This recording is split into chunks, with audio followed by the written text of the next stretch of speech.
तो मुलायम सिंह ने कहा वही जो फैजाबाद। मैंने कहा हाँ वही फैजाबाद। कब मत करिए, मेरा नाक कट जाएगा, बेड़ा गर्क हो जाएगा। साथ ही आजम खान जो अभी उसकी जो हुई हाई कोर्ट में ये बॉस्टन एयरपोर्ट में, वो उसके साथ वो चिल्ला के आया। मुझे पहले ही पता था। मैंने मुलायम सिंह को कहा ये तुम आरएसएस के आदमी हो, तुम घुसपैठ हो, ये है वो, दुनिया भर की गाली देकर आए। और उसने कहा कि जिस दिन हिंदू इकट्ठा होकर वोट डालेगा उस दिन मैं टीका लगा करके जय श्री हनुमान कह के बाहर निकलूंगा। वो बीमारी इसीलिए आती है कि हिंदू इकट्ठा नहीं है और वो वोट देता नहीं है, एक साथ मिलकर देता नहीं है। 80% से ज्यादा हमारी वोट है, इसकी आधा मानिए 40% से थोड़ा ज्यादा इकट्ठे होकर वोट डाले, एक पार्टी को डाले, उस पार्टी को 2/3 बहुमत मिल जाएगी आज के परिस्थिति में, परंतु इकट्ठे नहीं होते। मैं जब मिनिस्टर था चंद्रशेखर की सरकार में, तो मैं लॉ पोर्टफोलियो भी मेरे हाथ में थी, तो मुझे मिलने के लिए आए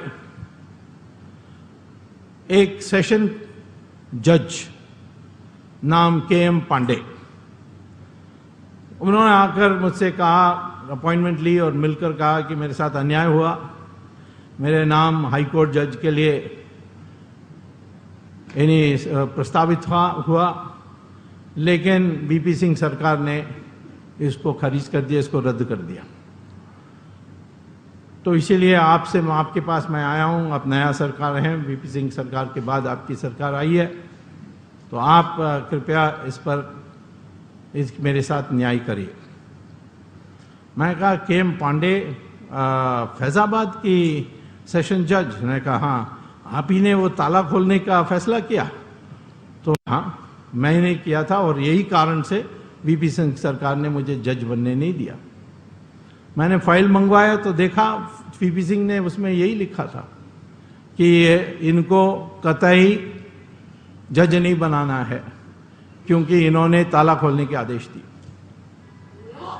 तो मैंने उनको कहा मेरे लिए एक बड़ी समस्या है, वो है हमारे मुख्यमंत्री उत्तर प्रदेश के उस समय मुलायम सिंह है और मुलायम सिंह तो विरोध करेगा, तो मैं कैसा बनाऊंगा।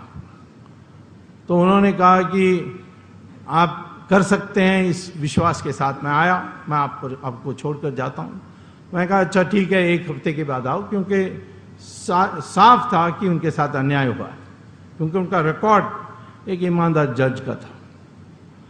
तो फिर मैंने मुलायम सिंह को फोन किया और कहा मुलायम सिंह मैं आपको सूचना देता हूं कि अगले हफ्ते मैं KM पांडे को हाईकोर्ट जज बनाने वाला हूं।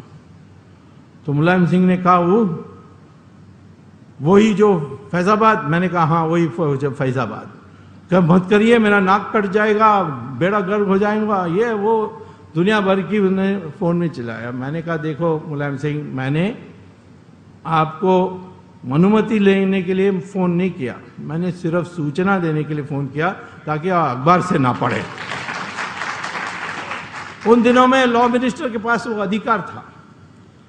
तो उन्होंने कहा फिर ठीक है, मुझे मेरे बचाव के लिए आप मुझे फाइल भेज दीजिए, मैं आपके लिए भी रास्ता ढूंढूंगा। तो उन्होंने फाइल में लिखकर भेजा कि KM पांडे ईमानदार, निष्कपट, ज्ञानी व्यक्ति हैं, लेकिन उन्होंने ताला खोलने के आदेश दिया, इसीलिए इसको कतई जज नहीं बनाना है। और जैसे फाइल आई वापस, मैंने ऑर्डर कर दिया कि उनको जज बनाना है। इतना ही मैंने उनको कहा पांडे को कि तो अब उत्तर प्रदेश में मत रहिए, अब मध्य प्रदेश में जज बनिए। 2 दिन के बाद मुलायम सिंह मेरे दफ्तर में आए, उसके साथ ही आजम खान जो अभी उसकी जो हुई हाई कोर्ट में ये बॉस्टन एयरपोर्ट में, वो उसके साथ वो चिल्ला के आया। मुझे पहले ही पता था। मैंने मुलायम सिंह को कहा ये तुम RSS के आदमी हो, तुम घुसपैठ हो, ये है वो, दुनिया भर की गाली देकर आए। मैंने कहा मैं क्या करूं, ये मुलायम सिंह ने मुझे मना नहीं किया, इसीलिए मैंने बना दिया। तो मुलायम सिंह ने कहा ये कैसा। तो मैंने कहा फाइल निकाल के दिया, देखो उन्होंने क्या लिखा। तो आजम खान ने कहा, उसने कहा कतई नहीं बनाना है। मैंने कहा मुलायम सिंह को लिखना चाहिए, ये नालायक है, बदमाश है, चोर है, इसको कभी जज नहीं बनाना चाहिए। वो लिखते हैं ये ईमानदार है, निष्कपट है, ज्ञानी है, लेकिन उनका जजमेंट उनको पसंद नहीं है, इसीलिए जज नहीं बनाओ। ये मैं ऐसे कह, ये तो मुलायम सिंह का कसूर है। वो आजम खान उठकर चले गया, मुझे पहले से पता था तुम ऐसे करोगे, तुम ये है वो है। क्या मुलायम सिंह नहीं गया, वो मेरे कमरे में रुक गया और कहा मैंने रास्ता बना दिया ना आपके लिए।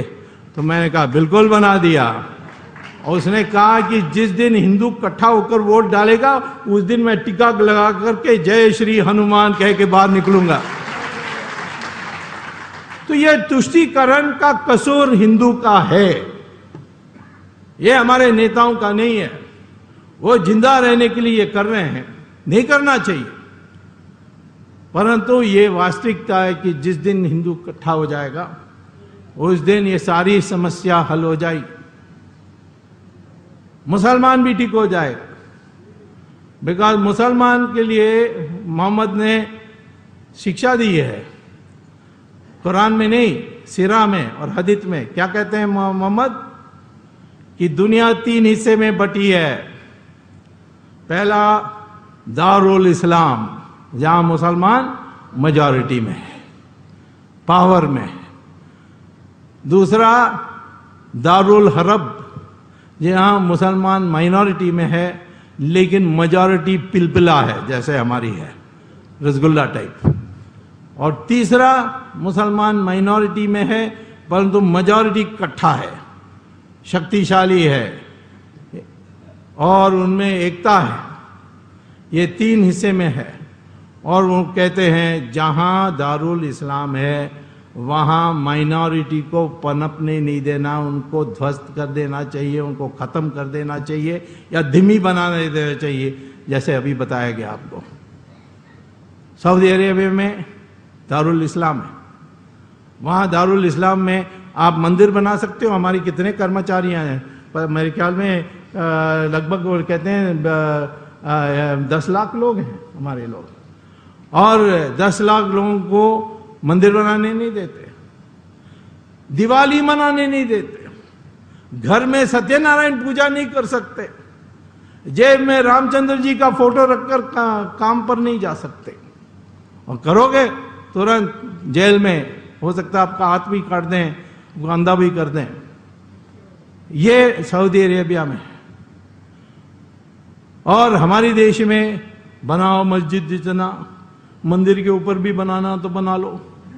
तो ये हमारे देश में क्यों है?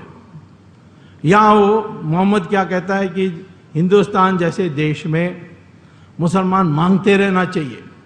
पहले यूनिफॉर्म सिविल कोड नहीं चाहिए, अच्छा ठीक है, फिर रिजर्वेशन चाहिए, अच्छा हम सचार कमेटी बना देते हैं आपके लिए, फिर हिंदू को पीटने के लिए हमें अधिकार मिलना चाहिए, कम्युनल वायलेंस बिल ला देते हैं। मांगते रहो जब तक वो हताश होकर के सारा आपको नहीं सौंप दे। धर्म परिवर्तन करो, इन्फिल्ट्रेशन करो, पॉपुलेशन ग्रोथ रेट में वृद्धि लाओ। ये सारी चीजें लिखी हुई है सीरा और हदीस में, वही हो रहा हमारे देश में। मांगते रहते हैं। और आप देखिए जहां मेजॉरिटी यूनाइटेड है वहां नहीं मांगते। ऑस्ट्रेलिया में एक बार एक इमाम ने कह दिया कि ये यूनिफॉर्म सिविल कोड हम लोगों को पसंद नहीं है, हमें शरिया चाहिए। तो वहाँ एक महिला प्राइम मिनिस्टर है ऑस्ट्रेलिया में, उसने बयान दिया कि ये इमाम ने ऐसा कह दिया, उसको शरिया चाहिए तो दूसरा देश ढूंढे, इस देश में तो नहीं मिलने वाला है। और दूसरा दिन सारे मुसलमान संगठनों ने प्रस्ताव पास करके प्राइम मिनिस्टर को भेजा, ये मुल्ला पागल है, हम लोगों को यूनिफॉर्म सिविल कोड बहुत पसंद है और वही चाहिए। ये उन्होंने लिख कर दे दिया प्राइम मिनिस्टर को। ऑस्ट्रेलिया में नहीं है अलग शरिया शादी विवाह के लिए, वहां यूनिफॉर्म सिविल कोड है, जो क्रिश्चियन के लिए वो ही उनके लिए भी है।